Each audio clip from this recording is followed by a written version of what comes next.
We know why we're here. We all know why we're here. We're about to, yet again, let a random spinning wheel choose what books I'm going to be reading for the month of April.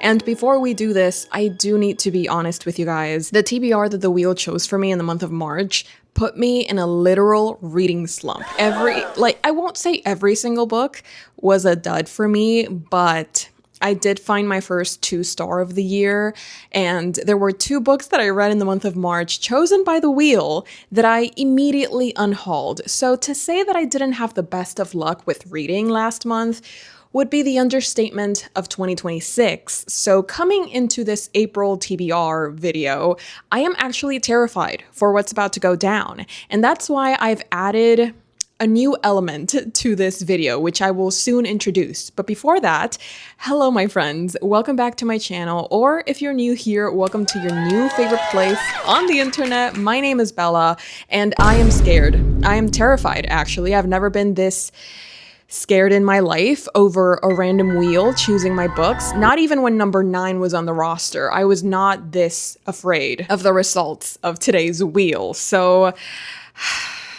you don't understand just how rough I had it last month with, in terms of reading. So why don't I actually tell you guys about it before we start unwrapping some books? So, March was not it for me. Personally, I did not have a single book that was over 3 stars, and that really hindered my enjoyment. It almost made me question if I even like reading anymore, because I kept reading book after book after book, and I kept being like, I could be doing so many other things that I would enjoy so much more than what I am currently doing, which is reading these books. And I still now have to go through this reading slump that I have no idea how I'm going to fight through, because I'm just like, I don't want to read. If these are the books I'm going to be reading, I don't want to read. I'd rather be illiterate. So this is what my March TBR looked like. We are missing one book, which is On a Woman's Madness. I don't currently have it because I left it in my boyfriend's car, but I am still reading it. I haven't given up on that one because I was enjoying it. I've only read about 80 pages, so I'm still missing quite a few chapters to be done with that one. So I won't be including that book on my thoughts with the rest of the books. Pero just as a quick rundown, I didn't finish Don Quixote. I knew I wouldn't because I don't want to read it, okay? I don't want to read Don Quixote. I've lost every single wisp of motivation and eagerness that I had to read Don Quixote. I'm kind of hoping that it'll come back in April. I actually have no choice because I was challenged to finish Don Quixote before April ends. And you guys know how I feel about a challenge, so maybe it'll definitely happen in April, finally, after starting this book in January. The way that I literally have not touched this book for 2 months is insane to me. But anyways, alas, we move on. So the first book that I read in the month was Más allá del invierno by Isabella Allende. This was not a great introduction to this author because I did not enjoy this. It had its moments. It had its little nuggets of wisdom and moments of, oh, this is actually an interesting thought. But, it did, you know what I mean? It just wasn't, you know what I mean? And then after that, I read Las Luces de Septiembre, written by, okay, if you don't focus, I'm actually going to Kahoot myself. So yeah, then I read Las Luces de Septiembre, written by Carlos Ruiz Zafón. And this one was better than Más allá del invierno, but I also don't see myself reading the first 2 books of this series. Apparently you can read this 3rd one without having read the first 2, and maybe I would have enjoyed this one a little bit more if I had read the first 2 before, but even though it was an interesting story and I had an okay time when I was reading it, I don't see myself giving it more than a 3. So there we go. So yeah, that was the beginning of the month. That's how I did. And then I buddy read Notre Dame de Paris with a friend of mine, Mairead, and we both agree this isn't Victor Hugo's best work. I mean, I do think that I enjoyed it more than Mairead. Yeah, Notre Dame de Paris was also another book that we were kind of like, I was expecting a little bit more. Didn't really like it as much as I thought I would. Did I give this a 3? I think I also gave this a 3. And I think if I hadn't read this with a friend of mine, I would have not enjoyed it as much as I did. So kudos to Mairead for making this a better reading experience than it would have been if it hadn't been for her. And then the last book that I read in the month of March was The Last Unicorn, written by Peter S. Beagle. This was good. This was good. I liked the story. The story was really interesting. We're following this unicorn, and she's kind of like, wait, am I the last unicorn? I can't be. I need to go find my other unicorn friends. In her quest to find the other unicorns, she meets these two different people that accompany her on this quest, and you know, they realize that there's this one man that's keeping all of these unicorns hostage, and they have to have this fight with this bull, and this bull is really powerful and it's really scary. And then the unicorn falls in love with this prince. It's very fairy tale coded, and I did enjoy it. It definitely had its moments. I think this was probably the book that I enjoyed the most, if I do say so myself. Like, compared to all the other ones that I read, The Last Unicorn definitely took the cake in terms of enjoyment, but it still ended up being a 3-star. So we have a 2, we have a 3, we have a 3, we have a 3.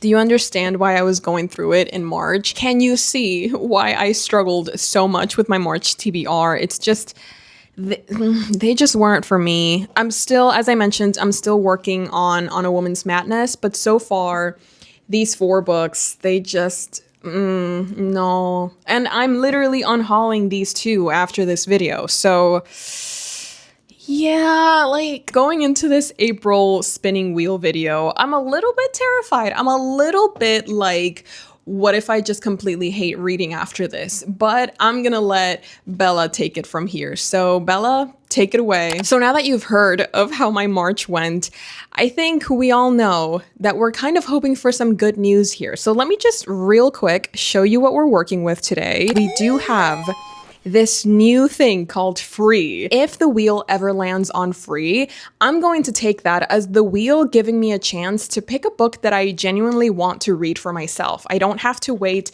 to unwrap any mystery books. I can just pick whatever book I've been meaning to pick up or that I'm really excited to read, and I can read it for that month, which honestly I already do on top of the books that the wheel chooses for me. So this is just a way for the wheel and I to work together in a way, you know? I'm definitely hoping for some free slots today because that would make my entire month. I think that would really make up for all of the pain and suffering that I had to go through in the month of March.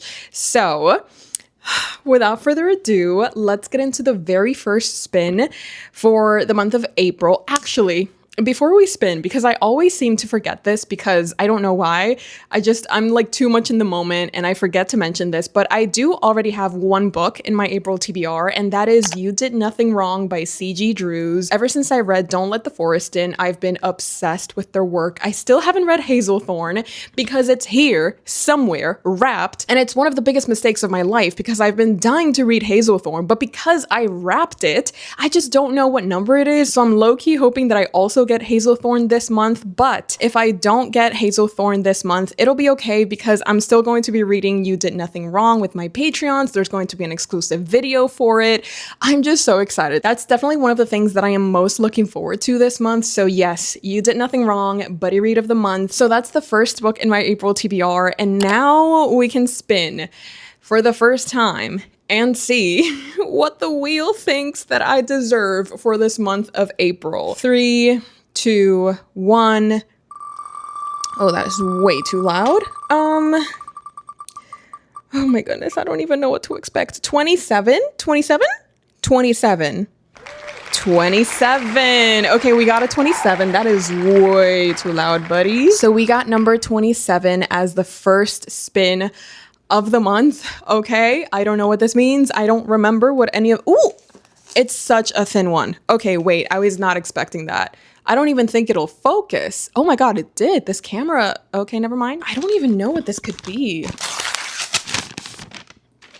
From Rufio to Zuko. Wait, okay. From Rufio to Zuko is a memoir detailing the life and work of Dante Basco, which of course is the voice actor behind our favorite character, Zuko from Avatar: The Last Airbender. Oh my goodness, I'm so excited. Wait, this is so short. And of course, I love Zuko. I love everything that has to do with Zuko, including his voice actor, because of course he's the one that brings that character to life. And oh my goodness, I'm so excited that I get to read this. this because apart from the fact that it's short, I just love anything that has to do with Avatar: The Last Airbender. And I know, of course, Dante Vasco has done other works besides Zuko, but I think that Zuko is the only one that I know. No, he's also the voice actor behind Jake Long, which used to be my childhood crush. This is definitely going to be an interesting read. I haven't read that many memoirs, if I'm being honest, but I'm definitely intrigued to learn more about Dante Basco's life and just see how he got the role for Zuko, how he got into this whole voice acting career. I think this is going to be really interesting to read, so I am happy. I'm happy with the first spin, okay? This is... yeah, I feel like I let out a breath that I didn't know I was holding. So this is a win for me. And I think we can continue spinning because this was definitely a great first spin. Let me see what this next one is going to be. Okay, take a deep breath. We got this. I'm just going to put it to the side because just seeing it spin gives me anxiety. But I think we'll be okay. I think we'll be okay. Number 15. Oh, wait. Number 15. Can you see this? Number 15. There we go. Oh, number 15. There we go. Number 15. This is good. This is fine. Oh, this is Lisa Jewell's. I'm sorry for the spoiler, but this is Lisa Jewell's Breaking the Dark. Breaking the Dark, yes. Okay, so this, honestly, I think this is the final book in the TBR that my boyfriend chose for me last summer. I've never seen the Jessica Jones TV show, so I'm not really sure what to expect from this, but I do know that Jessica Jones, well, I love the actress. That's as much as I know of Jessica Jones.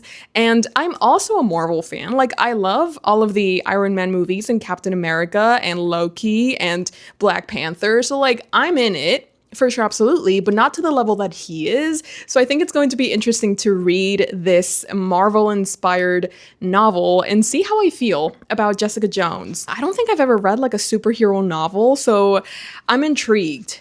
I'm definitely intrigued to try this out for myself and finally be able to tell my boyfriend, hey, I read all of the books that you told me to, and here is my ranking. Honestly, this is another win for me because I'm looking for fantasy stories. I'm looking for stories with powers and just a little action here and there because I think that my March TBR was a little bit too, I don't even know how to describe it. I just know that it wasn't what I needed at the moment. So I'm kind of hoping that this lighter TBR is going to do its magic and revitalize my love for reading because right now this slump is honestly taking over and I don't want to let it because it is really hard for me to get out of reading slumps. So I'm kind of hoping that this TBR is my saving grace. 2 books down, let's spin again.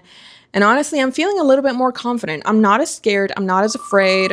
I think I can spin without feeling the anxiety of, oh, what number am I going to get next? And hopefully I didn't just jinx myself, but I think we're good. Number 13. Okay, 13, lucky number. For sure, absolutely. Why are these books getting bigger and bigger the more that I spin? That's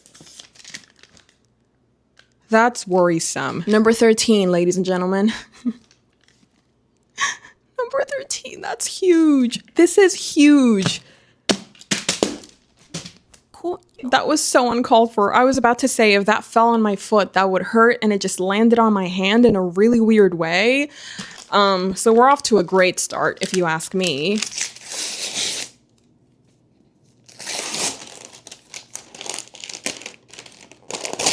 Oh. You know what? I may not be mad about this at all. Okay, hold up. I know the size. I was a little bit intimidated by the size before I opened it. But honestly, this is Battle Royale. I don't know if you've heard of this book before, but I have heard only incredible reviews about this.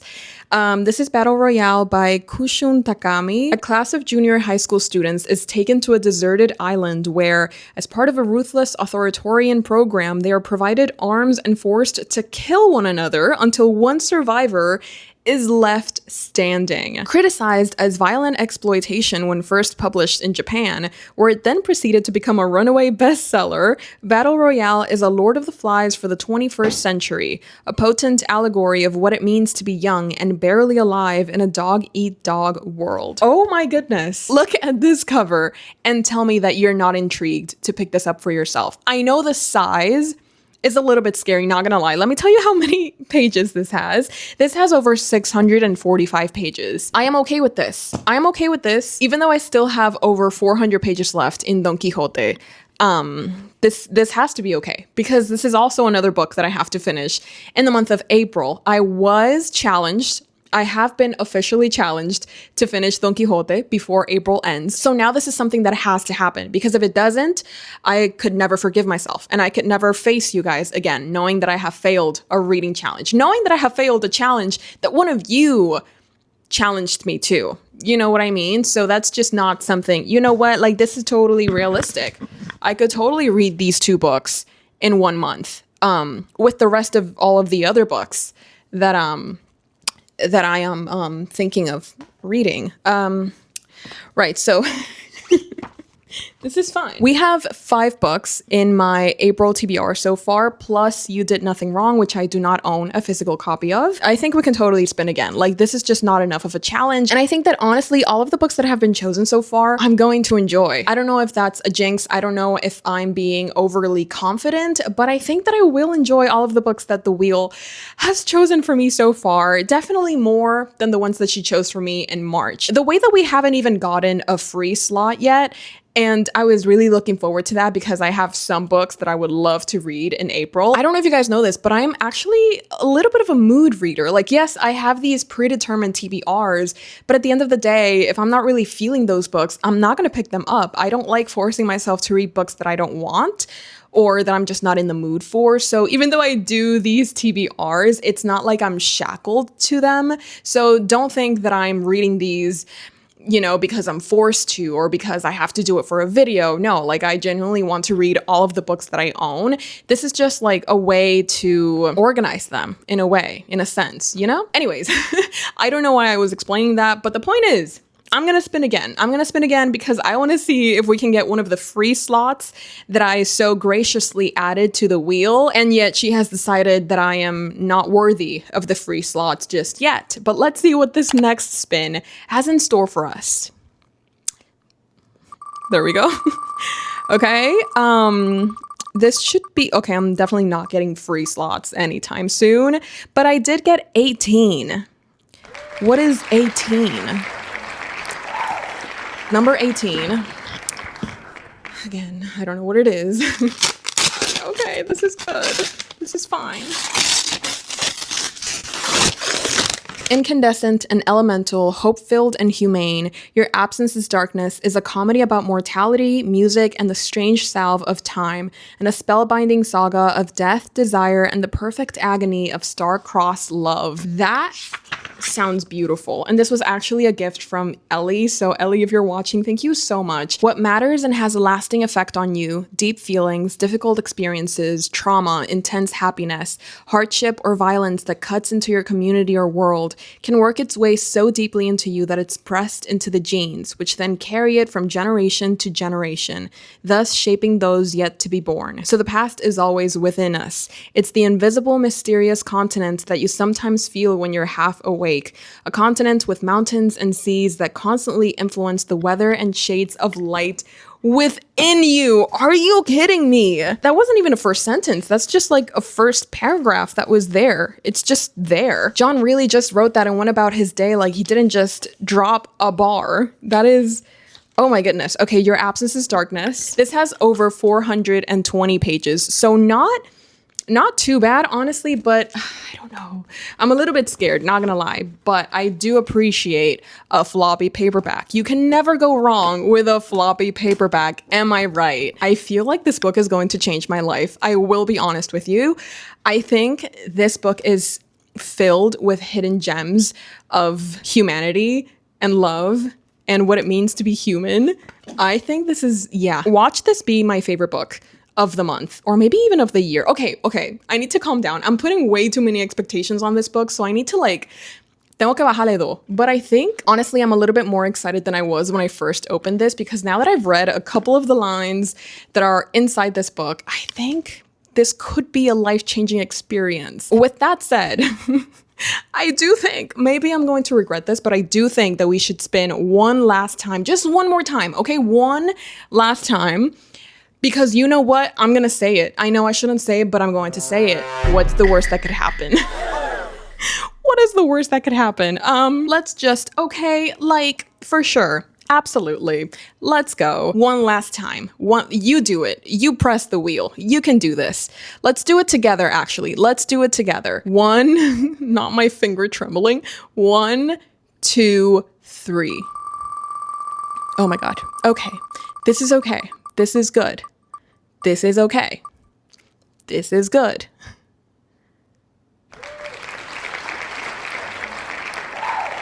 Are you getting the power of friendship? It's the power of friendship for me. It's the one wheel that we did together.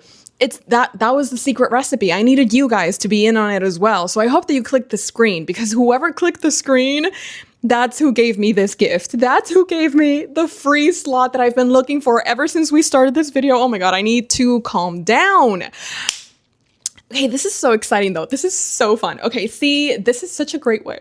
This is so good. Okay, wait. Okay, so for the free slot that you guys have given me, thank you so much though. Like, that best part of the video for sure, absolutely. The book that I'm going to be using for my free slot is Cat Sebastian's Starshipped. This is her newest release and it looks so good. Like, just look at it, okay? It looks so fun. Nobody does a road trip romance like Cat Sebastian, for sure, absolutely. I believe this wholeheartedly. For 7 years, actors Simon and Charlie were famous for two things: their hit sci-fi show and their legendary on-set rivalry. Charlie is impetuous, outgoing, and basically feral, and Simon thinks he should have stayed in reality television where he belongs. I don't want to keep reading. I don't want to keep reading. I just want to read the book. I want to read the book. An absolute masterclass in enemies to lovers yearning. I think this was the best decision of my life. Thank you guys. I will never stop being grateful to you for helping me get the free slot, because now I can read Cat Sebastian's Starshipped. I don't even know who to thank. Like, obviously you guys, but also the wheel for actually like making this happen. And of course, Cat Sebastian, of course, Ash and Kel, who were the people who sent this to me, because I'm obviously on a book buying ban. So when I saw that Cat Sebastian came out with a new book, I was like, I will not be able to buy that book before I finish my entire physical TBR. So the fact that Ash and Kel pulled through and sent a copy to me, they just knew, okay? They knew that I needed this. I have a total of 7 books in my April TBR, which honestly sounds doable. When I look at the books though, and then when I look at my calendar, I don't know how realistic it is, but we love having goals. We love having things to look up to, or like we love having things to look forward to. And I think that this TBR is definitely something that I am looking forward to, because like, these are so different from each other, but I feel like they're all going to be fun in their own way, because we have classics, of course. Like, what TBR of mine does not have a classic at this point? We have romance, we have fantasy, we have thrillers, we have memoirs, we have literary fiction. This is probably one of the most diverse TBRs that I've had in terms of book genres. These are all of the books in my April TBR so far. Maybe it'll change, you know, the more days that pass, maybe I'll be like, oh, I could totally read 3 more books. This is my official TBR plus You Did Nothing Wrong by C.G. Drews, which is my Patreon buddy read. This looks like a fantastic way to spend my month, if I do say so myself. After, I'm sorry to keep bringing it up, it's still a fresh wound, so of course I'm going to still be talking about it, because I'm not over it. I'm not over the fact that I did not have the best of times with my March TBR, and I'm still kind of, you know, trying to get over the reading slump that those books put me in. So I'm really hoping that this is the cure. Present Bella is very excited to read all of these books. Maybe Don Quixote would be at the bottom of the list of excitement, but it's definitely still on the list, which I think is the most important part. So this is my April TBR. Thank you guys so much for watching. I really do hope you enjoyed. I also have a Patreon where I post exclusive content. I host readathons, reading sprints, and a monthly book club. So if that's that sounds like something that you'd be interested in, the link is down below. As always, I would love to have you join. And without further ado, I guess I have some reading to get done, so I'll see you later. I love you guys so very much, and I hope you're having a fantastic March and soon to be April. So yeah, talk to you soon. Hey Jimmy, you nice, keep going.